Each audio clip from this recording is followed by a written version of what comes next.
ചില മനുഷ്യരുണ്ട് അത്രമേൽ ആഴത്തിൽ മുറിവേറ്റവർ, മടക്കമില്ലാത്ത വിധം ചിലരിൽ കുരുങ്ങിപ്പോയവർ, തിരികെ കിട്ടാത്ത സ്നേഹത്തിനു മുന്നിൽ ഇനിയും യാചിച്ചു നിൽക്കുന്നവർ, ഇടതടവില്ലാത്ത സ്നേഹത്തിന്റെയും പരിഭവത്തിന്റെയും പിണക്കത്തിന്റെയും ഇണക്കത്തിന്റെയും നേർത്ത മഴയായി മാറിയവർ, എന്റേതെന്ന് ഓരോ നിമിഷവും ചേർത്ത് പിടിക്കുന്നവർ. നമ്മൾ കരുതും പോലെ അവർ മണ്ടരല്ല. നമ്മളെ സ്നേഹിച്ചു പോയതുകൊണ്ട്, വിശ്വസിച്ചു പോയതുകൊണ്ട് സ്വയം മണ്ടരായി അഭിനയിക്കുന്നവരാണ്. ആശ്വസിക്കാൻ, സമാധാനിക്കാൻ ആത്മാർത്ഥതയില്ലാത്ത നമ്മളുടെ ഒരു ചിരി മതിയെന്നേ, ഒരു സുഖാന്വേഷണം മതി. അവർക്കറിയാമെന്നേ അതിൽ ഒരു തരി ആത്മാർത്ഥത ഉണ്ടാവില്ലെന്ന്.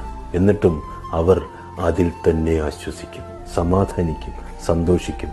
അവർ മണ്ടരായതുകൊണ്ടല്ല, നമുക്ക് അവരെ അർഹിക്കാനുള്ള യോഗ്യത പോലുമില്ലെന്ന തിരിച്ചറിവ് കൊണ്ടാണ്.